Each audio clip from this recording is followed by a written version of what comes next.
اب اسی بات کو اقبال نے تصوف کی اصطلاح میں اس کو بیان کیا جائے، وہ کہتا ہے یہ آگاہی میری مجھے رکھتی ہے بے قرار،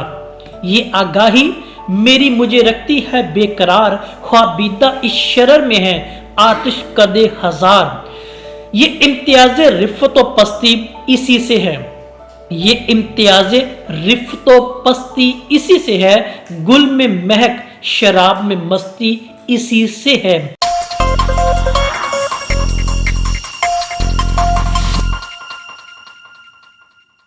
عزیز طلبہ طالبات، ناظرین و سامعین، امید کرتا ہوں آپ خیریت سے ہوں گے اور ہمیشہ میں آپ کے لیے دعا گوں خدا قدوس کی پاکزاد آپ کو ہمیشہ اپنی پیاری حفاظت میں رکھے اور ہمیشہ آپ کی علمی سرگرمی میں آپ کے معاون اور مددگار ثابت ہو جائے۔ ہمارا آج کا موضوع آپ کے سوالات کی روشنی میں اقبال کی لکھی ہوئی نظم شمع بانگ درہ میں موجود ہے۔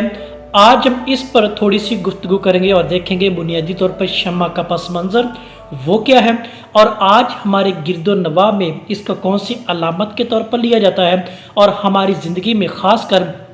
انسانی زندگی میں چاہے وہ کسی بھی دھرم، عقیدہ یا مذہب سے اس کا تعلق ہے، اس کا کس انداز میں اس کا رول یا ماڈل ہم کہہ سکتے ہیں۔ پہلی بات کی جائے تو شمع عموماً ہم موم بتی، چراغ، دیا یا بتی کے معنوں میں لیتے جو روشنی کا منبع، نور اور تصوف کی علامت کے طور پر بھی اس کو سمجھا جاتا ہے۔ قندیل، چراغ اور دیپ اس کے مترادف الفاظ ہماری روزمرہ زندگی میں کئی دفعہ ہمیں سننے کو ملے بھی ہیں، لیکن شاید ہم نے اس کو غور کرنے کی کوشش نہیں کی ہے۔ شمع کی مختلف اصطلاحات ہیں، اس اصطلاحات کو ہم دیکھیں تصوف، چراغ، کنایا اور مجازی معنی، ان چار اصطلاحات میں اس کو مختلف رنگوں کے اندر بیان کر کے کسی نہ کسی رنگ کے اندر انسان کی زندگی، اس کے پہلو میں ہونے والے اس کردار کو عیاں کرنے کی کوشش کی ہے۔ پہلی اصطلاح دیکھیں چراغ، جو خالص موم بتی یا کفور یا چربی سے بنائی ہوئی چیز کا نام ہے جو جلانے کے کام آتی ہے، وہ چراغ کی اصطلاح کے طور پر ہمارے پاس آتی ہے۔ دوسری اس کی مثال یا اصطلاح وہ تصوف کے اعتبار سے ہے، یعنی عرفان یا نور الہی کا دوسرا نام بھی اس کو لیا جاتا ہے۔ تیسری اس کی اصطلاح وہ کنایا کے طور پر، جب بعض اوقات رہنما، رہبر، ہدایت دینے والا یا ہدایت دینے والے ہستی کی متبادل اس کی اصطلاح وہ استعمال کی جاتی ہے۔ اور چوتھی اصطلاح وہ مجازی معنی کے اعتبار سے بعض اوقات وقار، عزت، شہرت یا رسپیکٹ طور پر اس کو ہم اپنے الفاظ یا تصورات میں لیتے ہیں۔ یہ ان اصطلاحات میں دیکھیں تو اقبال نے بھی ان اصطلاحات میں ہی استعمال کیا ہے اور اپنے تصور کو، اپنے خیال کو، اپنی قلم نگاری کو کسی نہ کسی رنگ کے اندر بیان کر کے اس دنیا اور انسان کے مابین ربط کی استواری کی جائے۔ ہم نے اس میں دیکھا دوسری سے تصوف کے معنی میں جو عرفان یا نور الہی کے طور پہ ہم کسی بھی دھرم، عقیدہ کی بات کریں، مذہب کی بات کریں یا ایمان کی بات کریں، چاہے وہ ہندو ہے، آتش قدا ہے، پارسیوں کی بات کی جائے، مسلمانوں کی بات کی یا مسیحوں کی بات کی جائے، ان کی عبادت گاہوں کے اندر اس تصوف یا نور الہی کے طور پر اس کا ہمیں بے جا اور ایک بنیادی مرکز اور محور وہ ملتا ہے۔ اب اسی بات کو اقبال نے تصوف کی اصطلاح میں اس کو بیان کیا جائے، وہ کہتا ہے یہ آگاہی میری مجھے رکھتی ہے بے قرار، یہ آگاہی میری مجھے رکھتی ہے بے قرار، خوابیدہ اس شرر میں ہے آتش قدے ہزار۔ یہ امتیاز رفت و پستی اسی سے ہے، یہ امتیاز رفت و پستی اسی سے ہے، گل میں مہک شراب میں مستی اسی سے ہے، بستان بلبل و گل بو ہے یہ آگاہی، بستان بلبل و گل بو ہے یہ آگاہی، اصل کشاکش منو تو ہے یہ آگاہی۔ اس نظم کی روشنی میں ہمیں جو اصطلاح استعمال ہوئی وہ تصوف کی ہے۔ یہ آگاہی میری مجھے رکھتی ہے بے قرار،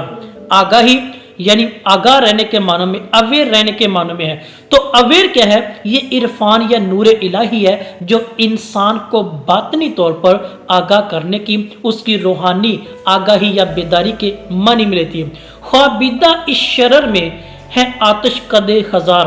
اب یہاں پہ جو آتش قدے اس سے مراد پارسیوں کی عبادت گاہ ہے۔ عبادت گاہ کے مفہوم کو دیکھیں تو ہمارے ہاں اگر مسلم عبادت کی بات کی جائے मसीहों की बात की जाए, हम हिंदुओं की बात करें, सिखों की बात करें या पारसियों की बात करें, इनमें जो कॉमन चीज़ वो चिराग और मोमबत्ती की इस्तेलाह इस नूर इरफान या इलाही के तौर पे ख्वाबीदा है, यानी सोए हुए। इस शरारत में छोटी सी वो चिंगारी मुराद उसकी जो वो लालटेन में जलने वाली और मोमबत्ती के ऊपर वो जम छोटी सी जो लाइट है, इसमें ये पारसियों की इबादतगाह के तौर पर हजार ऐसे राज और सोए हुए की एक अहम निशानी के तौर पर मिलती है। और यही वो इम्तियाज़ है रिफ़तो पस्ती या नशीबो फराज का, अप एंड डाउन का, यानी अरूजो जवाल की बात करिए कि ये इम्तियाज़ रिफ़तो पस्ती इसी से है, यानी वो छोटी सी जो लाइट है जो चमक रही है वो देखने में 1 सेंटीमीटर 2 सेंटीमीटर की हो सकती है, लेकिन वो गिरदोनवा में कई ऐसे मीलों पर अपनी जो असर रसूख दिखाने की बाबत है, वो इससे मुराद वो असर रसूख तसव्वुर इरफान इलाही के तौर पर ली है। गुल में महक, शराब में मस्ती इसी से है। अगर गुल की बात करें, फूल की बात करें या उस शराब की मस्ती की बात करें, तो दोनों के अंदर जो मंबा वो यही है, यानी इरफान जानने का, पहचानने का और अपने आप को हदायत या रहनुमाई दीनी लिहाज से दिलवाने के तौर पर भी। बुस्तान बुलबुल गुल बू है ये आगाही। बुस्तान यानी बाग की बात हो रही है, बुलबुल उसके अंदर जो चहर परिंदे की आवाज़ चूंच में आ रही है उसकी बात हो रही है, गुलबू उस फूल के अंदर और खुशबू के अंदर, ये सारी की सारी आगाही है जो उस शम्मा के तौर पर, उस शम्मा की लाइट के अंदर अवेयरनेस ये आगाही के तौर पर मिलती है। असले कशाकश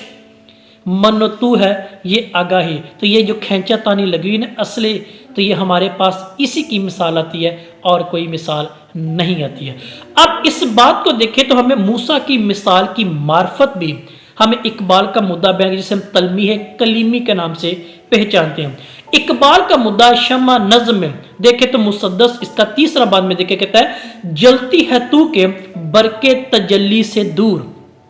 जलती है तू के बरके तजल्ली से दूर, बेदर्द तेरे सोच को समझे के नूर, तू जल रही है और तुझ कुछ खबर नहीं, बीना है और सोजे दरूं पर नजर नहीं, मैं जोशे इज़्तराब से सीमाबे वार भी, आगाह इज़्तराबे दिल बेकरार भी, था ये भी कोई नाज किसी बेनियाज का, एहसास दे गया मुझे अपनी गिदाज का। अब गिदाज यानी इश्क में खेलने की हालत। इश्क हमेशा बातन से होता है और बातन से आगे चलता चला जाता है। तो बरके तजली मूसा की मिसाल उसने दे दी है कि जिस तरह वो कोहे सीना पर उस पहाड़ पर खुदा का बंदा उस खुदा से हम कलाम होकर अपनी तजल्ली को, अपनी रोशनी को, अपनी बीनाई को अपने दर्द के साथ, अपनी बेकरारी सीमात के साथ बयान करता है। आगाह इज़्तराब दिल बेकरार के मूसा भी बार बार जिद करता रहा कि ऐ खुदा मुझे अपना आप दिखा, ये बेकरारी, ये बेचैनी, ये अपने अंदर एक ख्वाबीदा के रूप में मौजूद है जो इंसान को किसी न किसी रंग के अंदर